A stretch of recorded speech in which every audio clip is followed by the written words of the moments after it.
नमस्कार बच्चों। तो आखिर हम लोग पूरे 2 साल के बाद, या जिन स्टूडेंट ने 1 साल प्रिपरेशन की या जिन लोगों ने 2 साल की प्रिपरेशन की, तो इतने लंबे टाइम के बाद अब हम लोगों को फाइनली वो समय आया है जिस पर हम लोगों को अपने आप का बेस्ट परफॉर्मेंस देना है। ठीक है। अच्छा, सबसे पहली चीज मैं आज आपसे जब मिलने आया हूँ, आज ऑनलाइन आपसे बात करने आया हूँ, तो इसमें सबसे इम्पोर्टेंट चीज है कि हम अपने आप का बेस्ट निर्धारित करें पहले तो। और बेस्ट की जब मैं बात करता हूँ ना, तो अपने आप को सेटिस्फाइड करना है।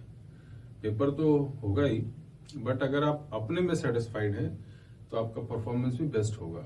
तो सबसे बेसिक अगर डेफिनेशन की बात की जाए तो आप इस बात का ध्यान रखें कि हमको अपने बेस्ट परफॉर्मेंस देने का मतलब अपने आप को सेटिस्फाइड करना है कि नहीं, हमने जो काम किया पिछले साल भर, पिछले 2 साल, और उन सब काम को आज हम सबसे अच्छा कर पाए। जब हम पेपर देने के बाद निकलते हैं तो हम उसमें सेटिस्फेक्शन हमारा रहे कि जिस भी लेवल पे हमने काम किया उतना हमने यहाँ पर आज परफॉर्म किया। ठीक है। तो बहुत ज्यादा मैं इस पे कोई बात नहीं करूंगा। एक चीज जरूरी है, कुछ इंपॉर्टेंट पॉइंट्स हैं जिसको लेकर आप अपनी यात्रा, जो सक्सेसफुल यात्रा है, उसको स्टार्ट करेंगे। और उसमें हम सभी की बेस्ट विशेष तो है ही, बट सबसे ऊपर आपके लिए बेस्ट विशेष है आपके पेरेंट्स की। उनको आप सुबह सुबह याद करिए, उनसे मिलकर, और उसके बाद जब आप कुछ काम करेंगे तो जरूर आपको ऊपर वाले सब कुछ आपको बहुत अच्छे से देंगे। 1-2 पॉइंट जरूरी हैं जो कि पेपर देते समय हम लोगों को ध्यान रखना। मैं हमेशा क्लास के अंदर भी ये बात आप सबको समझाता रहा हूं कि हमें पेपर में बहुत सारी जगह पे ये चेक करना होगा कि हम क्या बेस्ट कर सकते हैं, हमको कितना पेपर करना चाहिए।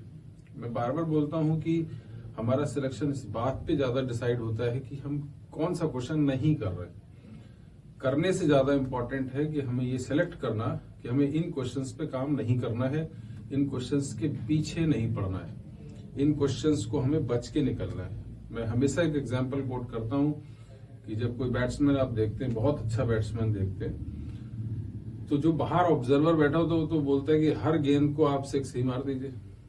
लेकिन अच्छा बैट्समैन क्या करता है कि अगर कोई अच्छी गेंद आए तो उसका रेस्पेक्ट करता है और उसको खाली जाने देता है, और जब उसको मौका मिलता है जहां पर आप वीक पॉइंट देखते हैं फिर उस पर आप जरूर 6 मारते हैं। तो मेरा भी बोलना आपसे यही है कि आप पूरे पेपर में तीनों सब्जेक्ट को लेकर पहले पॉइंट आउट करिए कि हमें कहाँ पे वीक पॉइंट्स हैं, और उसी पर आपको 6 मारना है। यहाँ अलग 6 नहीं, आपका 4 मार्क्स का होता है तो 4 ही मार दीजिए। बट ये चीज ध्यान रखनी है, जहां पर भी कोई अच्छा क्वेश्चन आता है, स्टैंडर्ड लेवल का आता है, तो आप उस जगह उसको बहुत अच्छे से रेस्पेक्ट दीजिए, और उसको आप ड्रॉप भी कर सकते हैं, उसमें कोई प्रॉब्लम नहीं। तो एफर्ट करके ही करना है ड्रॉप, बट हमको उसको रेस्पेक्ट देना, उस पर जबरदस्ती फंसना नहीं, अदरवाइज वो बहुत अच्छे आप प्रेशर में आएंगे और प्रेशर पे बहुत सारी चीजें आपसे सही नहीं हो पाएंगी। ठीक है। तो इस पॉइंट को दिमाग में रखना है। टेस्ट बहुत सारे आप दे चुके हैं, उसके बेसिस पर आपने एक अपना खाका तैयार किया होगा कि हम किस रेंज तक जा सकते हैं। तो उसके हिसाब से ही उतने क्वेश्चंस आप दिमाग में सेट करके जाएं कि हम हर सब्जेक्ट में 15 से 15 क्वेश्चन कर सकते हैं, या 18 कर सकते हैं, या 20 कर सकते हैं, या 25 कर सकते हैं। तो जितनी कैपेसिटी है उसके बेसिस पर ही आप क्वेश्चंस को तय करके जाएं। मैं एक एग्जाम्पल के तौर पर बोल रहा हूँ, अगर आपने ये डिसाइड कर लिया कि नहीं, हमारे पास हमको 15 क्वेश्चन बहुत आसानी से, यानी 45 तीनों सब्जेक्ट को मिलाकर आते हैं, तो 45 हमारे नंबर बहुत आसानी से 180 आ जाते हैं।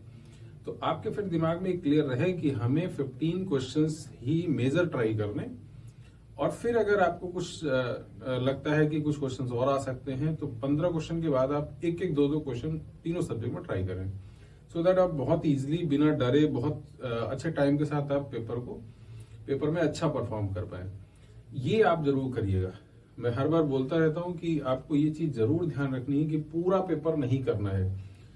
अगर आता है तो बहुत बेस्ट बात है, सब करिए, लेकिन चूंकि कंपटीशन है तो आपको जरूरी नहीं कि सब कुछ आए, तो आप अपने आप को जरूर तैयार करिए कि नहीं, हमें कुछ क्वेश्चंस छोड़ के आना, तो उसमें कोई प्रॉब्लम वाली बात नहीं है। ठीक है ना। तो ये पॉइंट्स इंपॉर्टेंट। और दूसरा बड़ा इंपॉर्टेंट पॉइंट है कि हर सब्जेक्ट का, फिजिक्स, मैथ एंड केमिस्ट्री, तीनों सब्जेक्ट का अपना एक डिफाइंड 1 आवर है, 1-1 घंटे सबको देना ही चाहिए। अब इसमें स्ट्रेटेजी वाइज आप केमिस्ट्री से कुछ टाइम्स निकाल सकते हैं और मैक्सिमम से मैक्सिमम आप निकाल सकते हैं 20 मिनट्स या 15 मिनट्स, बट आप किसी भी हालत में फिजिक्स और मैथ का उनका 1 घंटा कंप्रोमाइज नहीं करेंगे। आप दोनों सब्जेक्ट को 1-1 घंटे देना है आपको। और केमिस्ट्री में अगर आप 40 मिनट्स में या 45 मिनट्स में पेपर कंप्लीट कर पाते हैं, जो ज्यादातर हो जाता है, तो बचे हुए 15 मिनट से 20 मिनट्स को आप मैथ और फिजिक्स में डिस्ट्रीब्यूट कर सकते हैं। लेकिन किसी भी हालत पे आप मैथ और फिजिक्स के 1-1 घंटे को कंप्रोमाइज नहीं करेंगे। तो मेरी इस बात को दिमाग में रखिएगा, जिससे आप पूरे ओवरऑल पेपर को बहुत अच्छा कर पाएंगे। ठीक है, तो बेस्ट ऑफ लक बच्चों, from the behalf of origins. परिवार एक पूरे एफर्ट के साथ आपके साथ 2 साल और कुछ बच्चों के साथ 1 साल से लगा है, और मैं समझता हूं कि ये हम लोगों का बहुत इंपॉर्टेंट टेस्ट होता है कि हम सब ने जो मेहनत की होती है उसको किस तरह से आगे हम लोग एक अच्छे फल में परिवर्तित करेंगे। तो मेरे ख्याल से आप सब उन्हीं उम्मीदों के साथ कल का जो टाइम है और आने वाले जो भी टेस्ट डेट हैं उनमें सब लोग अपने पेरेंट्स का आशीर्वाद लेके जाएं, और हमारी विशेष तो आपके साथ हैं, और बहुत अच्छा परफॉर्म करें, और ईश्वर आपको बहुत अच्छी अच्छी जगहों पे आगे में भेजे। Thank you.